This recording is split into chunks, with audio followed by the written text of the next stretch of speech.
Amazing. Honorable you human on the point of order. Honorable. Hello, good evening, and thank you for joining us on Atlantic Television Network. The program is called Press Roundtable. It's a convergence of media practitioners who dissect news and current affairs to provide the right balance. I hope you're doing very well this evening. Well, this program today we will be discussing coming from Cross River State Assembly members impeach Speaker Ayam Bem. LP crisis, Kenneth Okonkwo rejects Aburi despite Peter B's endorsement. And coming from Nollywood, FG ban ritual, tobacco, other vices, films, musical. And in cyberbullying, very dark man remanded in police custody. So when we come back from this very short break, I'm going to introduce our guests for this evening. Stay tuned.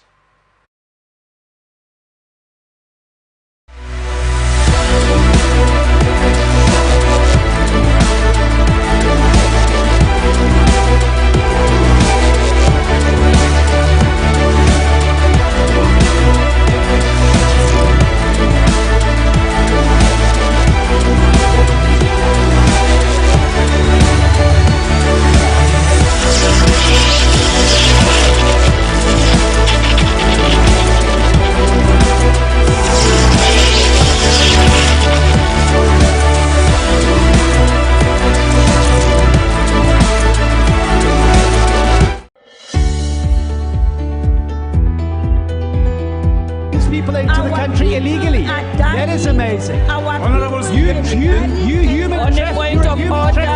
Honorable you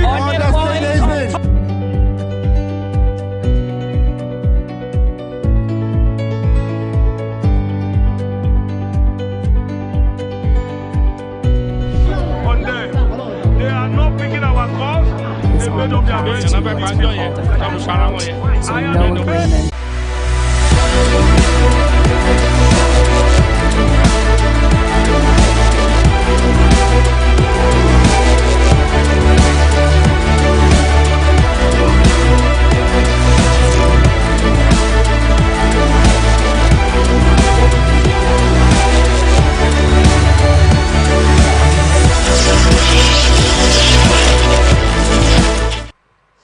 All right, we're glad to have you back on the show.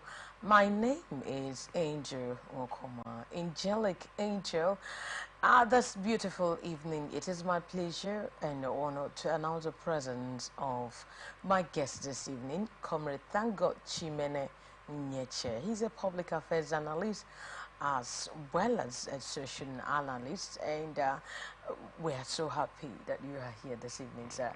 Thank you, man. Good to have you on the show. It's a pleasure, man. All right. Now let's look at the first of all, the stories coming from Cross River State. The Cross River State House of Assembly Speaker, Honorable Elvat Ayam Bem, has been impeached. Okay. All right. The Cross River State House of Assembly Speaker, Honorable Elvat, has been impeached.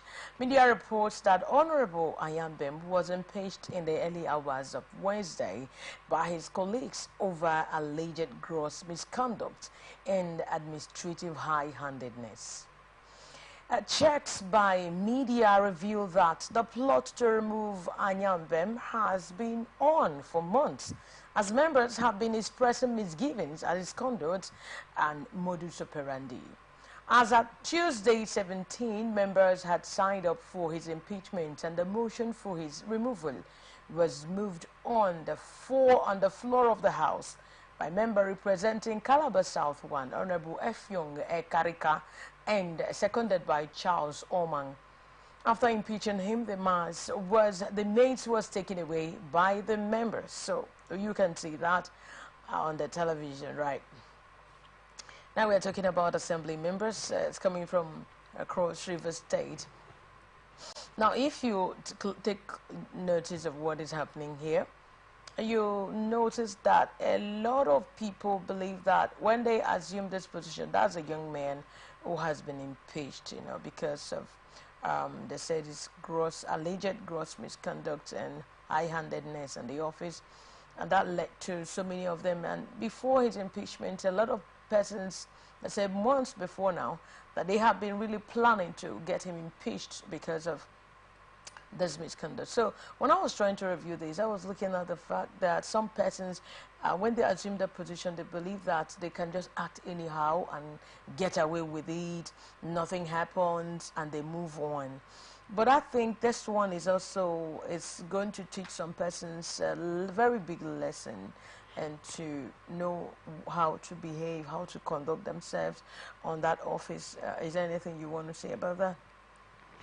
Well, if you ask me, it's a welcome development, provided they met his impeachment met constitutional requirement. So far as within the ambit of the law, is part of the laws, and whatever that is being done in accordance with the law, I don't have a problem with it. So if the law says it was found wanting, had what they describe as gross misconduct, and is verifiable, and then he should be impeached. But where maybe it was a plot or a concocted reason just to get him off the way, I think he still reserves the right within the law to challenge his impeachment. Okay. Yes, if within the law is seen to be innocent, the law court still reserves the right to restore him as the Speaker of the House if truly he was not guilty of any gross misconduct as alleged. Okay. Now, he's been alleged because he's not really been proven guilty of the offense that say he committed, like misconduct, gross misconduct, and high-handedness. So they have to check and then know what really makes someone to have that kind of character, if it is so. But then let's talk about the conduct of politicians.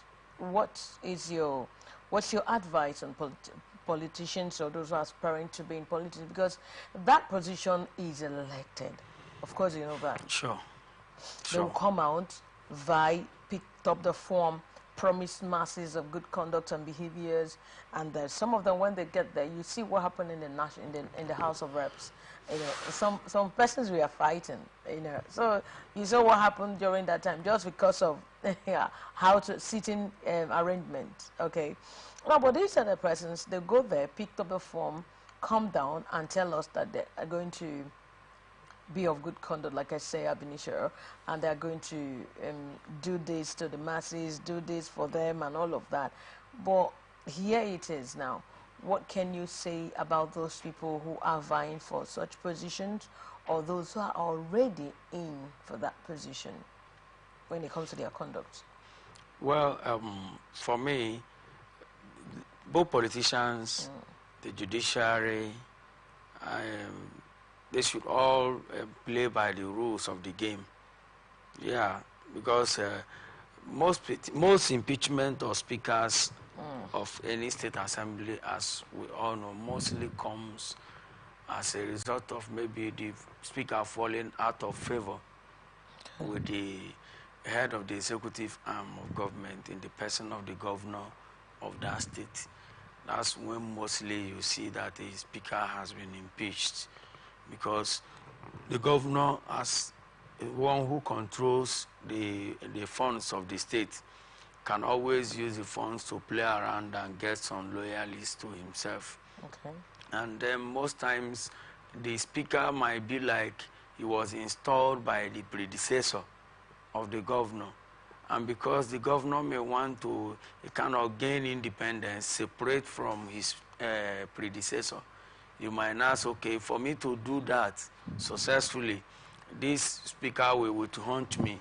First, the governor may want to start with removing who will hunt him by cornering some members of the House of Assembly to be against the speaker, so that to pave way to impeach him, so that whenever he wants to completely separate from his predecessor, for those governors who came through the help or sponsorship of their predecessor, which is, or in other words, called Godfather, So that will now enable them to stand on their own without being afraid that while fighting or seeking to separate or ignoring their predecessor, that they will not be hunted down by the speaker, who also is loyal to, whom also may be loyal to the predecessor, the godfather. So mostly those in that state, the Cross River State, they stand a better chance to know, especially those of them within the corridor of what has been happening between the relationship that exists between the governor, the current governor, and his predecessor. If their relationship remains cordial, then one should suspect that maybe the speaker has fallen out of favor. But if their relationship is no longer cordial, then one has no cause to doubt anymore. The speaker was removed because the person he is loyal to is no longer having a smooth relationship with the governor. That's mostly what happens. Okay. All right. So this is what is obtainable in that kind of that environment. Yes, and yes. So you must be a loyalist for things to work out for you. Exactly. In politics, you can't. Loyalty is the key. Okay. Most times, the word loyalty even qualifies the unqualified. Okay. Just like the Bible says, God calleth the unqualified to qualify them. In politics, loyalty qualifies the unqualified. So that is basically the true term and the true thing that obtains in secular politics. So I'm of the opinion that whoever that wants to go far in politics and also have a name, you must look forward to the concept of loyalty, because it's a word that cannot be separated.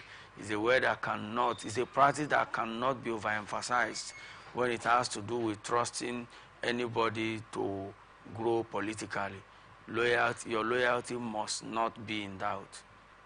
All right. So, in other words, what he is actually trying to say is that for you to maintain that position, that elected position, you must be loyal, and you must also have a cordial relationship with those who you are working with in the office, and then also practice or fulfill your promise to the people. And your character also matters for you to last long. It's not just about electing someone in that position. Sustenance is also needed, and what can sustain individual or any politician is character, and you being a team worker. If you can really work together and then be free from all these accusations and all of that, I think the person will have a smooth running of his office. Otherwise, the person will face shame and disgrace just like that. But he's just been alleged or accused of such conduct. He's not really been proven guilty. So I think we are going to hear more of this. There will be updates on this particular issue right now.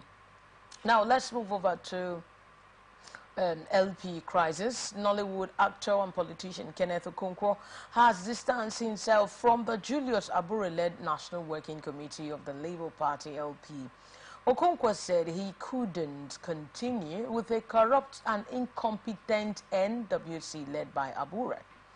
In a post on X on Tuesday, Okonkwo expressed strong condemnation of the National Convention organized by Abure, labeling it as rife with criminality and corruption. The post reads, and I quote, "I am suspending my relationship in all ramifications with the purported Abure-led National Working Committee of Labour Party. For me, it is either a new Nigeria or nothing. I prefer to lose doing the right thing to win in doing the wrong thing. Nothing can wash out the criminality, corruption, and so on and so forth." And this is coming from Kenneth Okonkwo. And you know that Kenneth Okonkwo plays a vital role in the Labour Party. I don't know if you're aware of that. Now he's Peter Obi is making a move. He visited Abure, and despite the Peter Obi's endorsing Abure, Kenneth Okonkwo is rejecting that move. Do you think it's going to cause any problem in the party? do you think is really going to do good than harm or harm than good? That's where I'm coming from. There is indeed, the party is already in trouble.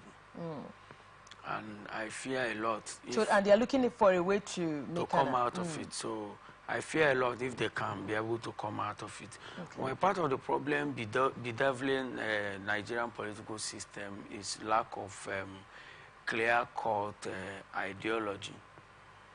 We have seen a lot of politicians in Nigeria that don't have any distinct ideology. All of them are just like the same thing. Unlike what obtains in America, where we are borrowing our style or pattern of democracy from, where you have the Republicans and the what is it called? The conservative. The conservative. You can hardly hear that those who are from the Republican party will cross to the other party. The reason is that the two parties share distinct ideology. Those who believe in this one can hardly move like the way you see a Nigerian politician. Today is APC, tomorrow is PDP, next tomorrow is Labour Party, just like that, moving around. It makes no sense in Nigeria. A political party should be one. Membership of a political party or interest to become a member of a political party should be driven by ideology. But unfortunately, what we have today is a system without any form of ideology. All what is paramount or what is uniform is quest for power by any means whatsoever, whether crooked or straightforward or legal or illegal. Just get the power. It doesn't matter. And I think it's high time we started looking into this whole thing so that we can start moving away from this old and very awful pattern of our political system, where people are not following any party because of ideology. They simply follow party because you feel that you have the chances of flying the flag of this party. And as such, that is where we have the chances of benefiting if so and so wins, not because there is any ideology that separates or attracts or endears that party to your personality. So it is very, very wrong. Again, on the other hand, Nigerians, it's high time we started looking out for the fact that the 2027 election has started too early already. I have, before this time, been saying that the issues playing out has some undertone.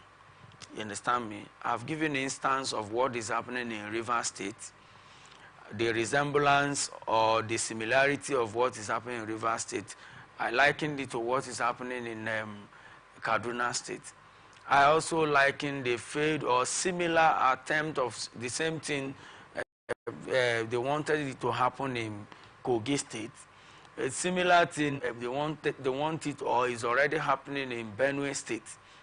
So for me, if you ask me, there are persons who are interested in 2027 presidency, either to win the election or to retain their seat or so, that are in one way or the other through a clandestine movement trying to ensure that opposition parties are weakened, or interested persons who could present themselves as viable opposition are weakened or completely destabilized or separated from the resources of their state, so that will not embolden them to become or present themselves as a viable opposition come 2027.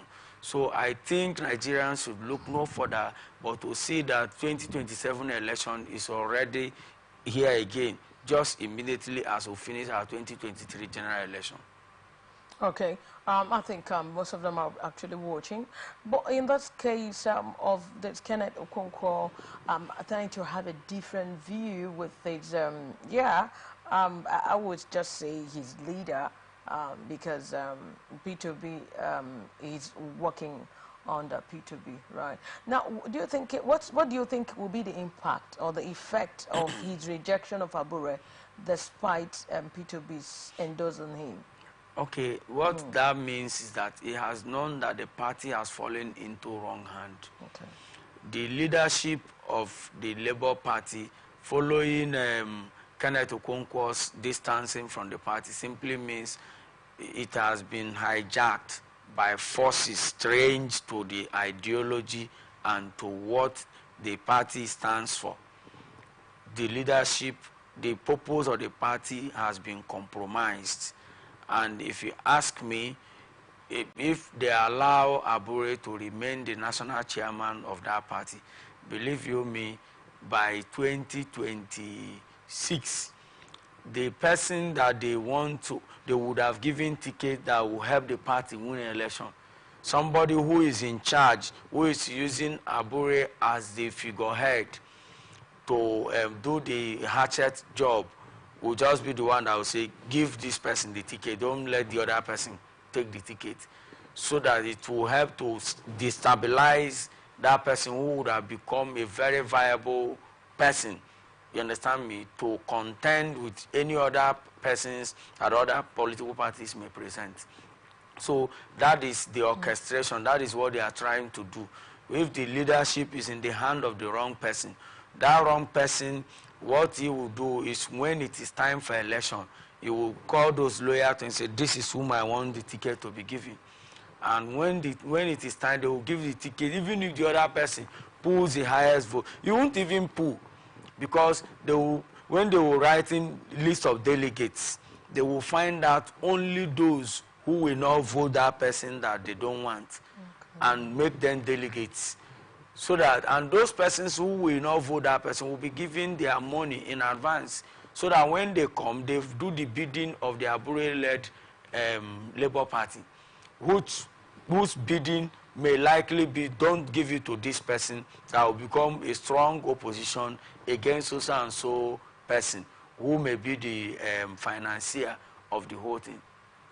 Now, when we are looking at this matter today, and someone says that that P2B made a hasty conclusion of endorsing him, do you think he would have given him more time to check if there are things he needs to adjust or what? Who endorsed Abure? No, like recently, you know, he P2B has there's an agreement right now. There's a movement between P2B and then Abure. Because that is why Kenneth Okonkwo is rejecting the move, that he doesn't want to be part of that. That if they want to win, they win rightly. So he cannot be winning in a wrong place, you know. And so if he has to win, so but the question, someone was saying that P2B made a very you know, it was like so hasteful of him, or it was too quick for him to just endorse him and start having in a normal discussion. But I believe that when you have a discussion, it's going to lead it to a compromise, or they will have an agreement that will settle the party. Or do you think he would have chosen another person to spearhead the affairs of Labour Party? Okay, let me advise Labour Party. Okay. What brought Labour Party to limelight is the candidature of His Excellency P2B.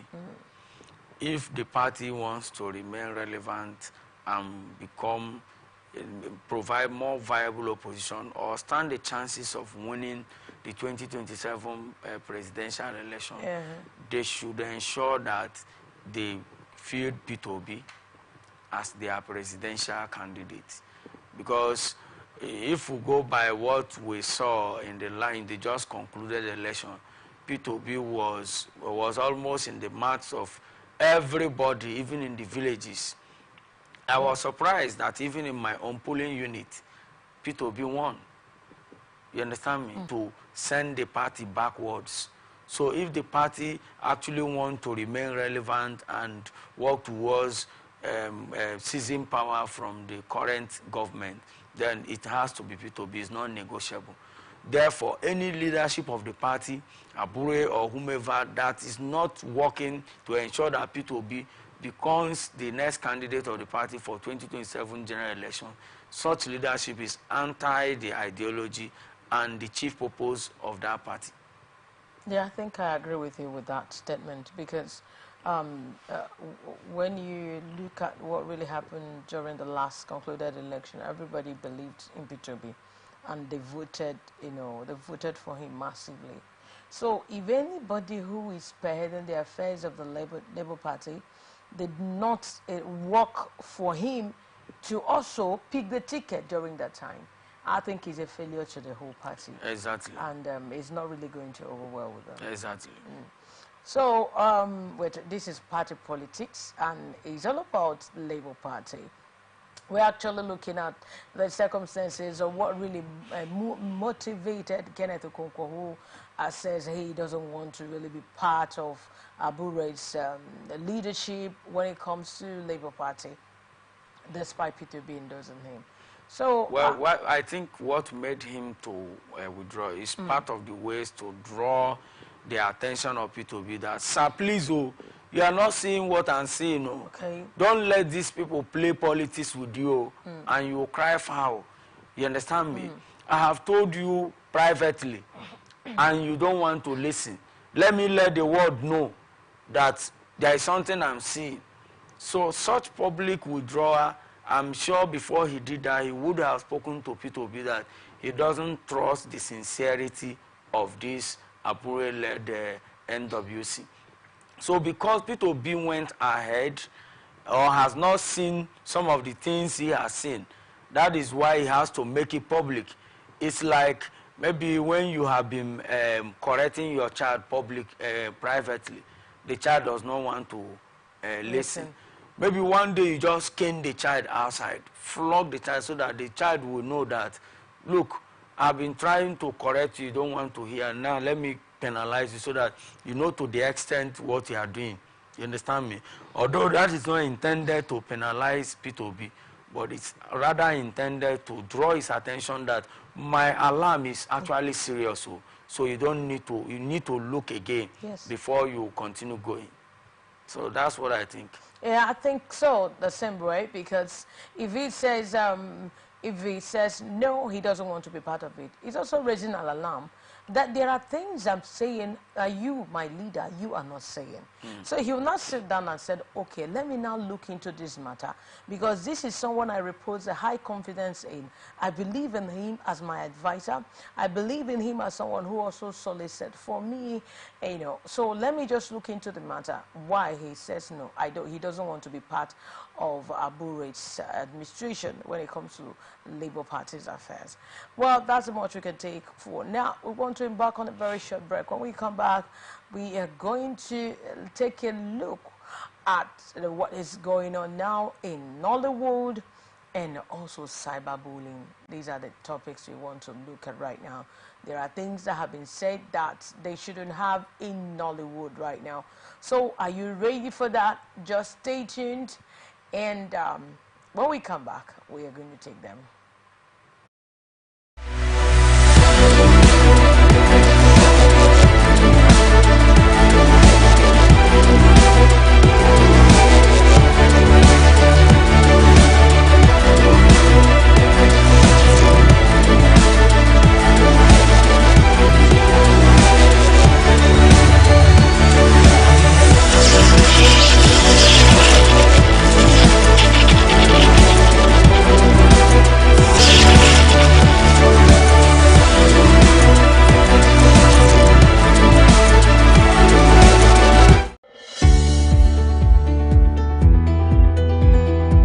People into the country illegally. That is amazing. Honorable You human On the point of order. Honorable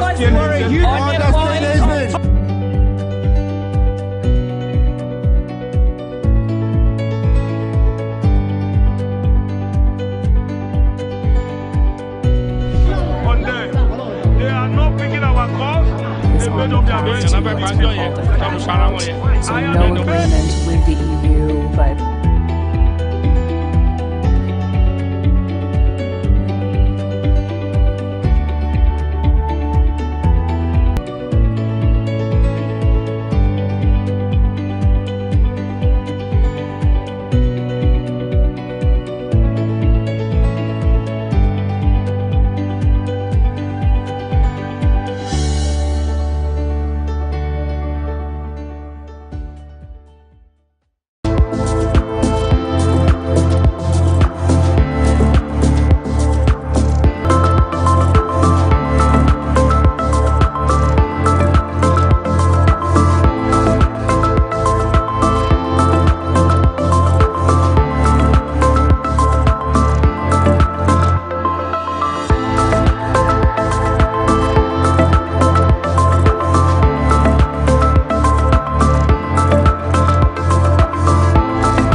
Every day, our lives are changed by history.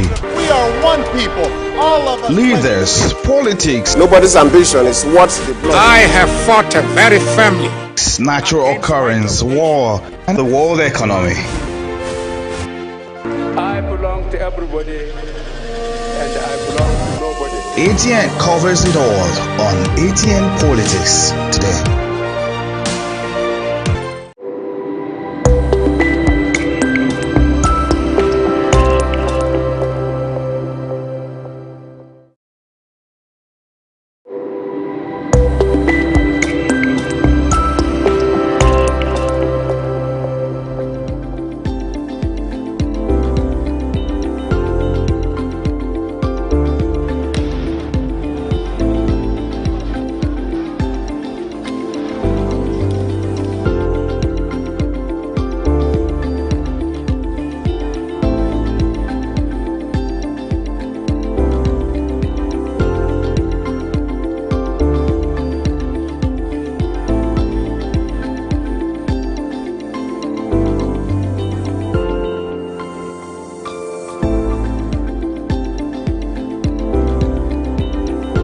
From the line across the ocean to the land beyond the mountains, through the Sahara, we bring all the sport in the air.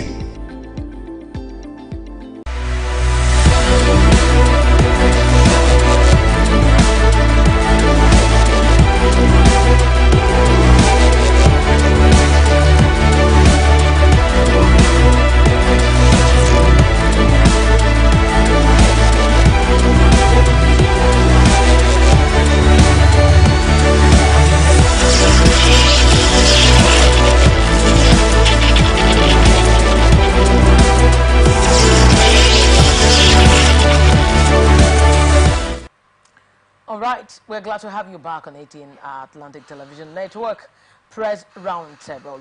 Now, let's look at what's going on in the Nollywood. The news agency of Nigeria now reports that Hussaini discloses at a national stakeholders engagement on smoke-free Nollywood held in Enugu on Wednesday. The event was organized by the NFVCB and Corporate Accountability in Public Participation Africa. Movie producers, directors and actors drawn from different parts of the country, as well as leaders of various guilds and associations in the Nigerian film industry, were present at the event. Hussein said that Nigeria was facing an industry emergency requiring bold and ambitious actions from all parents, guardians and stakeholders. Hence, they said FG banned ritual tobacco, other vices, films and musical. And they said, when my predecessor approached the former Minister of Information, Alhaji Lai Mohammed, on the need to make subsidiary legislation to curtail the display of smoking in Nigerian movies, he saw the need to include money rituals. Others included in the regulation are ritual killings and glamorizing other crimes in order to further sanitize the film industry. And he said, today I am delighted to announce to you that the Minister of Arts, Culture and the Creative Economy, Hannatu Musawa, pursuant to Section 65 of the NFVCB Act 2004, has approved the regulation. The Minister has approved the prohibition of money ritual killing, tobacco products, nicotine products, promotion and glamorization display in movies, music videos and skit regulations 2024. And he said, we have also forwarded the approved copy to the Federal Ministry of Justice for Gazette, he said. Hussaini said the sensitization program was to educate stakeholders on the danger inherent in smoking in Nigerian movies. According to him, besides the health implications, glamorizing smoking in films poses a negative influence on teens and young adults who constitute the largest segment of Nigerian movies viewers.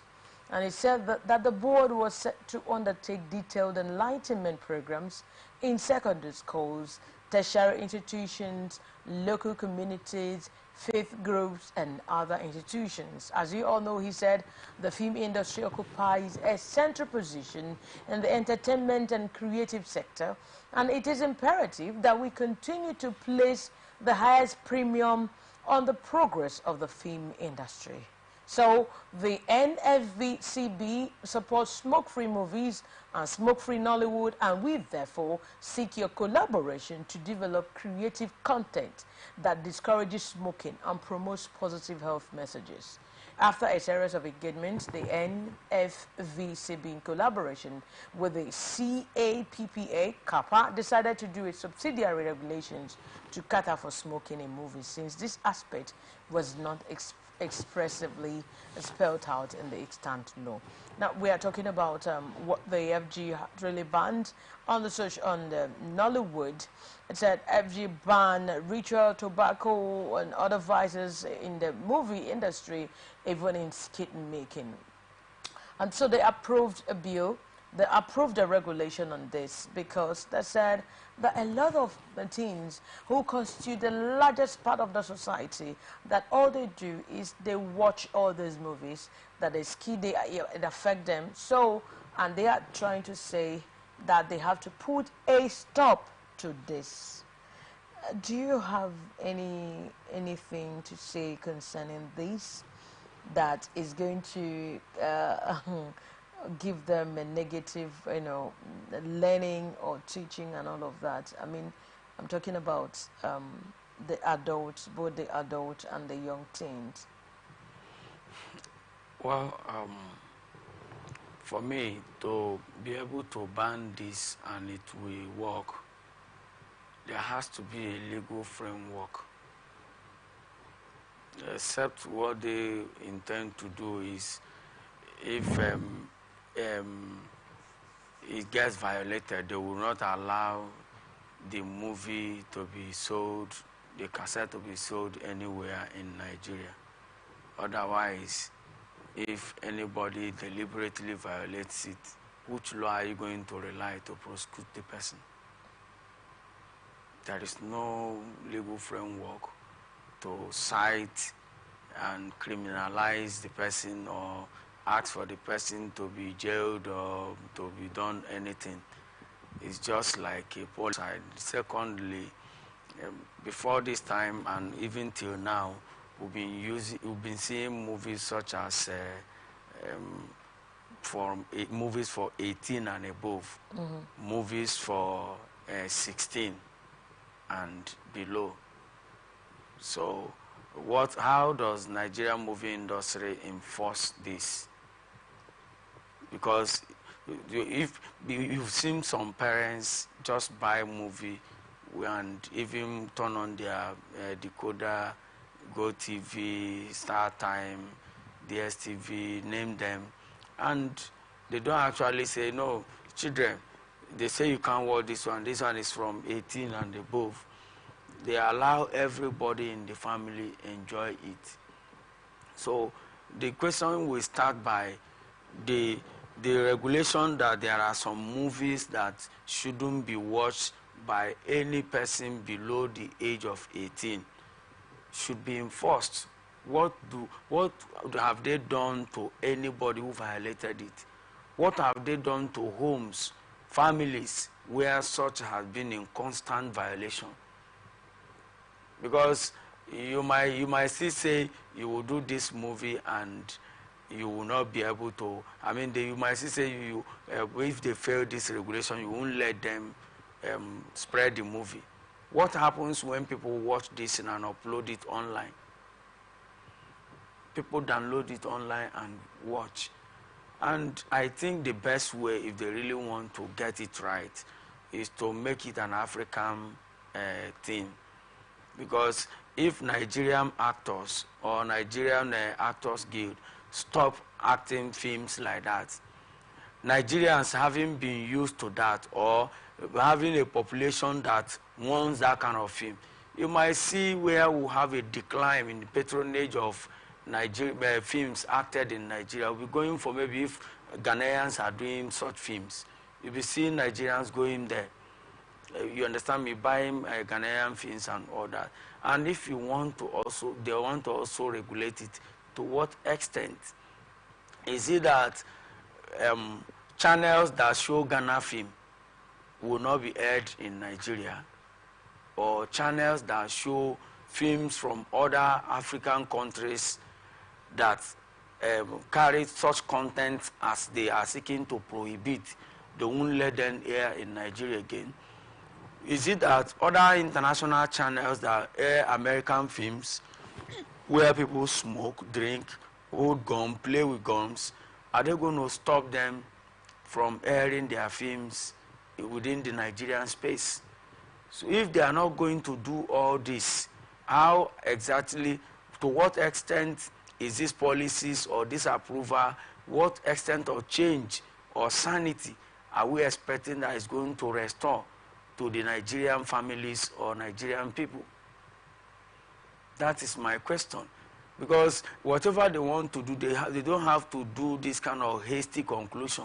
They need to take into account relevant factors that, when well factored, will be able to either dissuade them from going ahead with the action, or, on the contrary, be able to help them achieve the intent, the purpose of that action.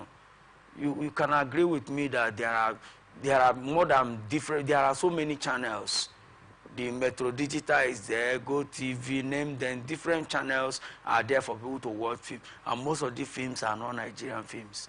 Are you going to stop the ones from other country if somebody chooses to tune to watch non-Nigerian films, and those same things that you are prohibiting are being acted in other countries?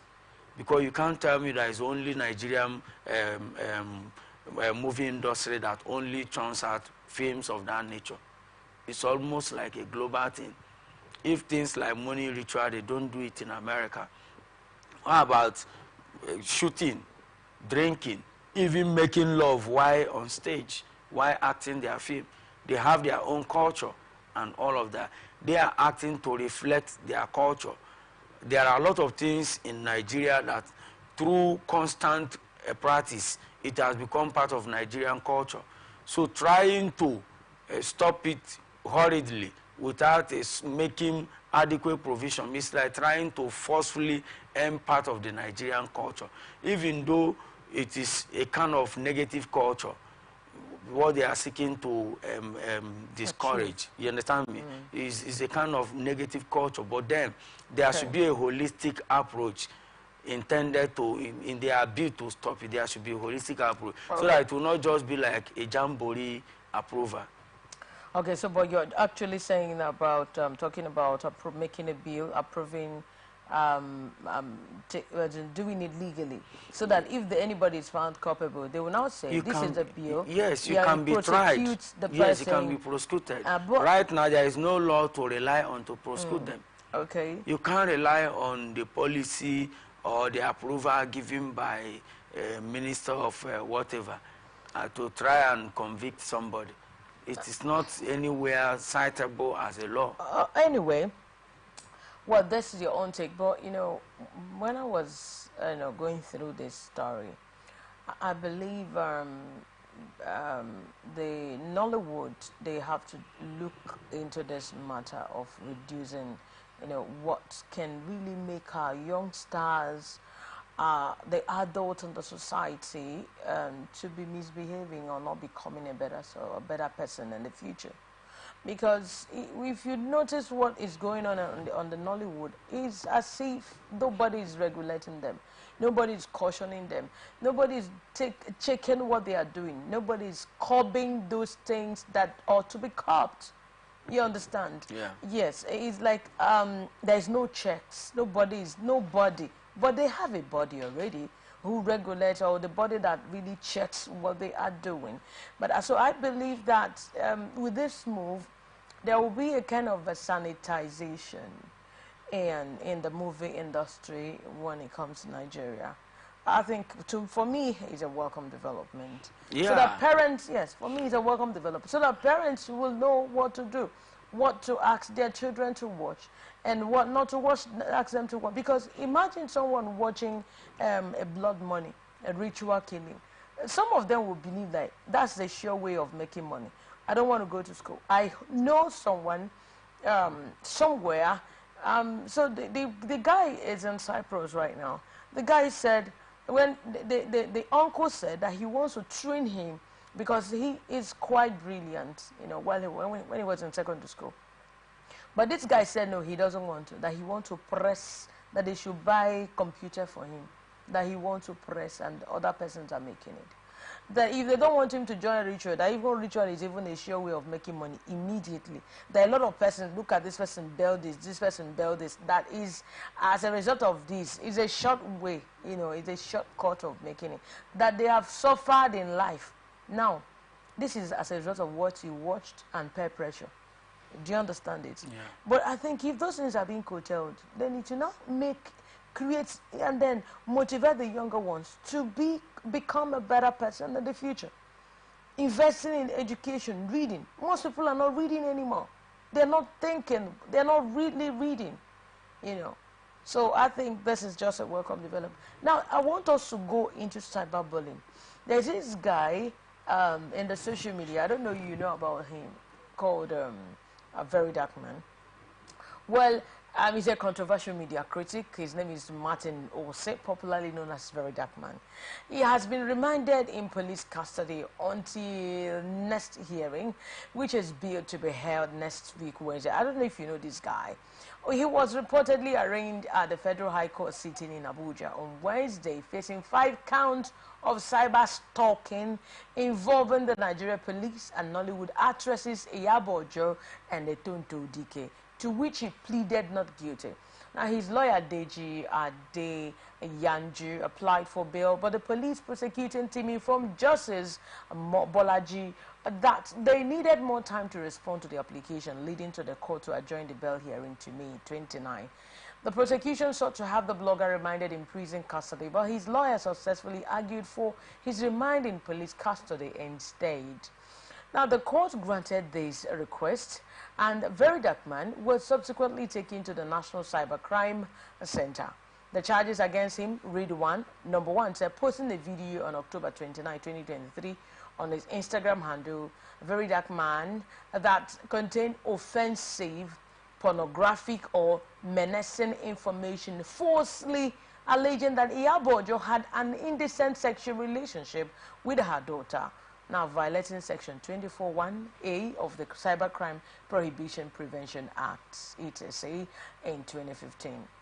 Then, that Hugh Martin's him, also known as Martin Vincent Ose, also known as Very Dark Black Man, 29 years of Supreme Court, Estate Cairo, Abuja, on or about 29 October 2023 in the Federal Capital Territory, Abuja, within the jurisdiction of this Honorable Court, they said, knowingly and intentionally posted videos by means of a computer system on your Instagram handles, Very Dark Black Man, which video contained information that is grossly offensive, pornographic, or of an indecent, obscene, or menacing character. Wherein you stated that one Iyabo Ojo is having an indecent sexual relationship with her daughter, knowing and having reasons to believe that the information in the video you posted on your Instagram handle is false, and you thereby committed the offense of cyber stalking, contrary and punishable under Section 24(1) of Cybercrime Prohibition and Prevention. Now, let's just take it from there,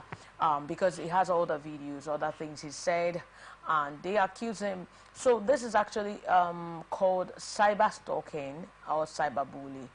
So they found him, although he's been allegedly said that he perpetrated this crime, but because he pleaded not guilty, and now they are reminding him. Now, what can you say? What's your take on cyberbullying? Well, I think just a very... There was this bill that was passed last year. Was it 2 years ago or so? This was it passed? This Social Media Act that provides for the regulation of the social media.